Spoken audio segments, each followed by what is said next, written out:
consumes itself and it never limits itself. A system like that, I feel like, is the most resilient. And so I can't take a lot of this credit, really. I can point you to resources to learn more about these things. Some of it I share with you because it's helped me a lot in my own life. And some of it just rings true in my body, gives me a body hit.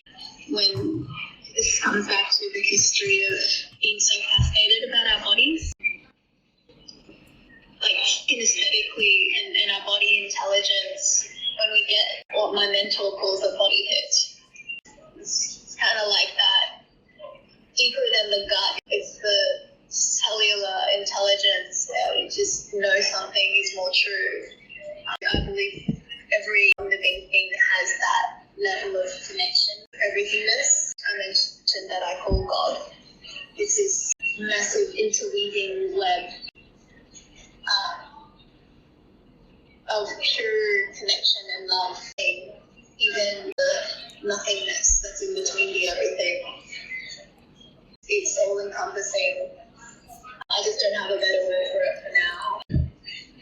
That has been more recently a barometer for me to feel into what's more true for me and what's maybe more true just for now. And maybe that's the right way to go for now, to point in the right direction.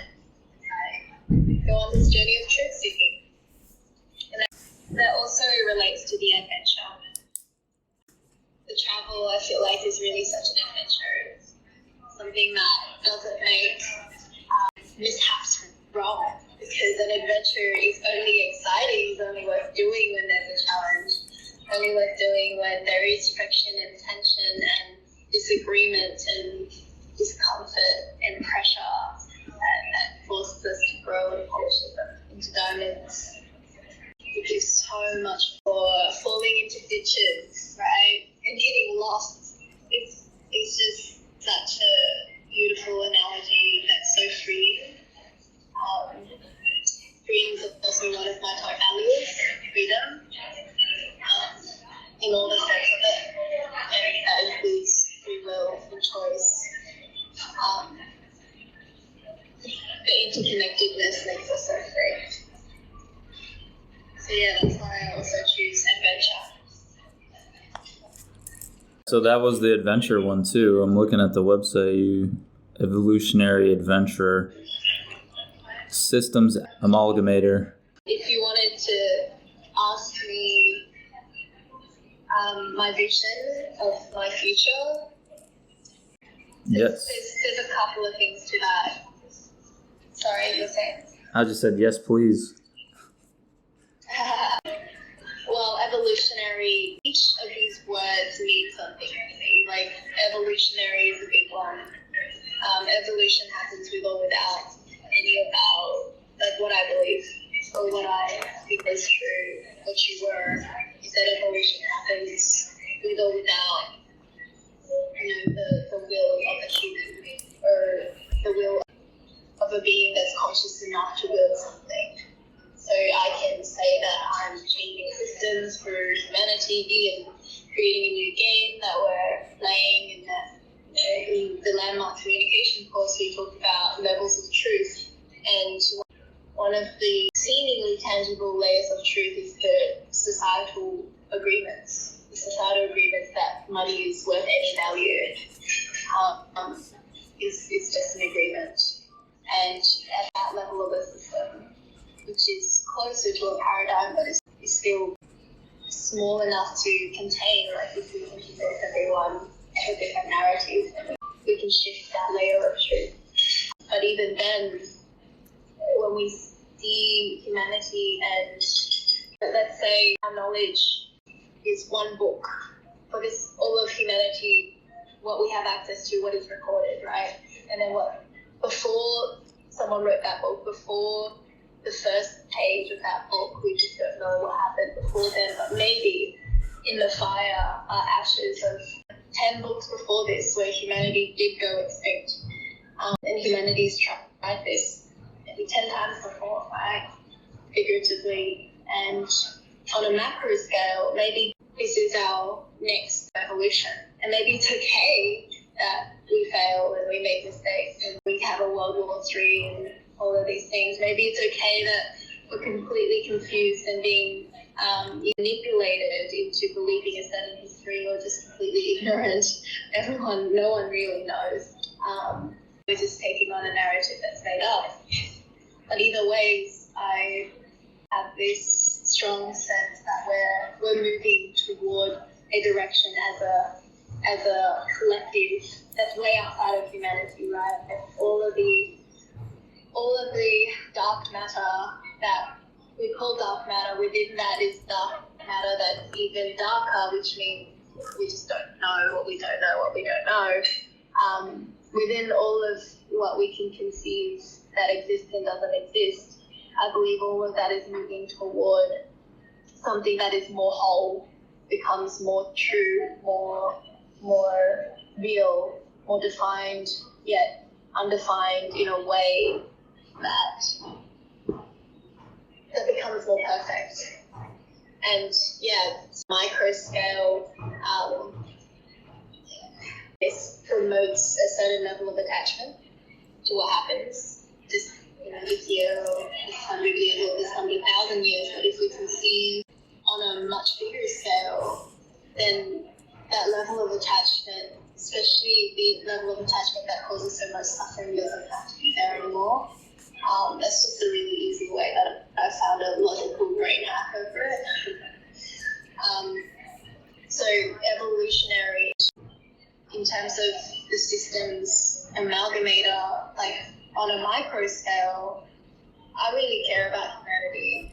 If I could, give Victoria some substance and give her like this human, this ego, this identity, this form of Victoria, a lot that can be more whole about this world. There's all the fractioning and polarity and the fighting and the tension and friction and unnecessary suffering and death and pain that really pains her. At the same time, the solution is to unify. I'm not sure if I shared this with you, but that's my number one intention, is to unify the parts that believe that they're separate from each other, when in fact, when they open their eyes and expand their awareness and also expand their capacity for development. I think last time we spoke about spiral dynamic theory, the whole philosophy that integrates other philosophies is maybe quote unquote less whole, seeing itself as more whole, not necessarily worse. For example, a 5-year-old is not necessarily less than a 20-year-old, but a 20-year-old is not necessarily better than a 5-year-old. It's just level of, as we are able to see more of the world as ourselves. For example, if Americans could see Chinese people as another expression of themselves, another expression of humanity, another expression of our dust. And we get down to the bigger things. These piles of meat that are made of us, that think they're different, blowing up each other's homes, all the things. And then maybe we can have a society that is more peaceful. But until humanity as a whole is able to see that, fully embody that, and know that, then there will be fighting. There will be a lack of unity. So unification takes so many layers of sophisticated parts and processes and relationships and perspectives, the right balance and the right equilibrium, so that it can hold. And then that new system that we're creating, that we were discussing at the DAO Universe, what this is all about, it is infinitely more resilient and more and itself observing in a much more open way that isn't egoic, that isn't, I'm this and you're that. So from that place, that's what amalgamation is for me. I see so many parts, everyone playing their own part, and that's what fascinates me. That's where I like to play. That's where events come in, I guess. One mechanism to bring parts together is effective when people are in person and can really see the impact of what their part is doing to another part, and therefore they can increase their awareness of the whole. If that makes sense. Beautiful. Thank you for all that explanation. I'm so glad that we're talking more now, and I kind of regretful that we didn't talk more at the incubator, because wow, I didn't know that we had so much in common and that you were so sharp and so wise. Really like that I'm recording this now.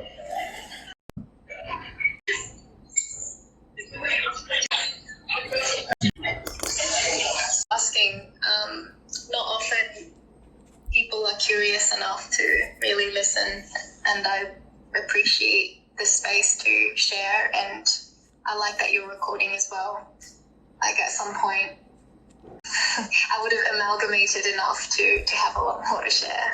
No, this is where you are, and you have plenty to share. I think we could do podcasts if you want for a few hours, definitely. Yeah. And I love doing that. That's what I was doing with Chris too.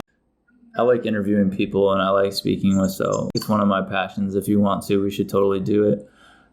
But I'm just going to read your website for anyone who's going to be listening to this later, which I'm not sure who that will be, but for anyone who's listening later, this is Victoria Key. Is that how you say your name? Mm-hmm. Truth seeker, evolutionary adventurer, and systems amalgamator. And she just was talking about what amalgamation is to her, which is unifying parts of this whole world that thinks that it's separate, that doesn't know that it's all the same thing. And I like that you kind of have that idea about God as well, that God is, at least that's kind of what I understood you to be saying, is that we're all part of the universe, we're all stardust, and that's all God. And so it's like a oneness, and that's how I see God too, by the way, which is really cool. And then it says underneath those three titles, leading with courage, compassion, and curiosity, we embrace the unknown and emerging future together. So that's really cool. Yeah, like you're definitely a change maker. I respect that a lot, and it's exciting to think what you can do and what maybe we can do together in the future as well. I'm looking for people also like you are, that on your website it said something about you like to build a network of who are with the same purpose. She's got so systems design and thinking, epistemology, building regenerative futures and communities, societal group flourishing. I love these. Could all be topics you could go into. We could talk more about each one of those and what they mean to you. I'd love to hear it. But yeah, really, really cool. Your background is, how old are you? You're 24, is that right? I'm turning 23. 23, you're so young. How do you have so much knowledge? You must spend a lot of alone time just researching and reading and listening to podcasts. You must really value your alone time. Well, alone time, but also like you, I'm a bit of a sponge. I ask a lot of questions. Generally, I'm the one who's picking someone's brain, and I listen to podcasts on 2 or 3 times speed, audiobooks as well. I generally have had a problem with burning out because I'm just so passionate about things. That's when I get too attached, right? And yeah, like that's given me lots of perks and edges, but I would say it's really an attitude as well as the opportunities. Like someone like myself who had the same attitude even 10 years ago with the level of technological advancement may not have access to as much information as I do with the amount of effort that I put in, which is relatively little. Actually log on in Google search, right? And you have access to And then how many apps are out there that have lots of information in them? How many of them are free now that used to cost a lot of money? Or how many of them are populated now? So there's so many factors that go into things. It's partly how I was born, partly the upbringing and just my level of curiosity. I think it's all part of the picture that truth stickers would have. I'm sure you have that too. Well, it's so well balanced that you see that about yourself and about all people, really, that we're inheriting so much, and we're all standing on the shoulders of giants to some degree, that you're not just taking credit for it, but credit too, because you did walk this path. You did do the time to learn, and you're acquiring the abilities to speak that out. So that's something to be proud of. It requires level of discipline and effort, and it's just like grind, grit, but done it for maybe 50 years, maybe I can take some credit for doing the time, but when that comes. So tell me, before I have to go, tell me what's the next step for you, do you think? I know you're working like a job right now with this really cool technology company that I was fortunate enough to meet. Your founder there at the incubator, really cool technology you're making. Totally. And then you have your own business too, where you're able to implement some of these philosophies and values and to help the world change. And what do you think is your next project or event, or what's the next thing that you'd really like to see happen? Well, kind of in confidential at the moment before it becomes official, but a project is in the works. Let's just call it an event for now. It's much more than an event that brings together all the little ingredients, right? Not little, but all of the parts and pieces of the system that are essential.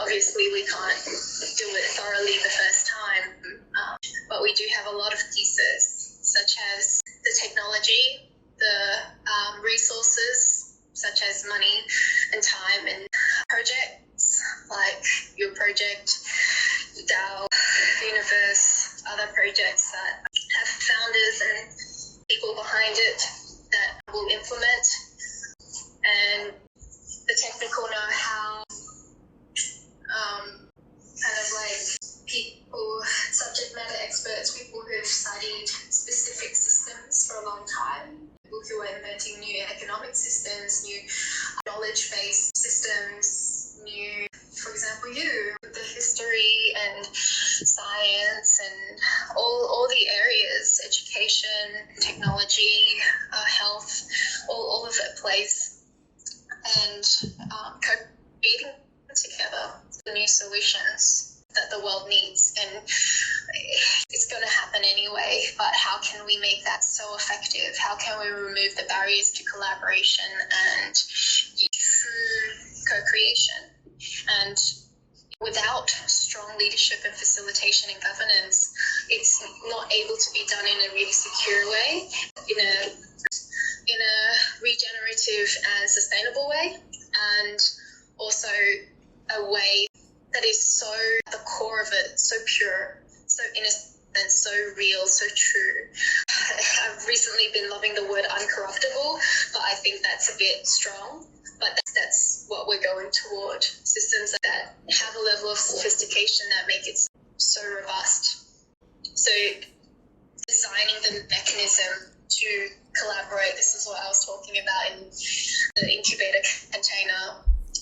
Finding, co-creating, engineering, architecting, co-designing ways to collaborate effectively. How do I make that happen quicker?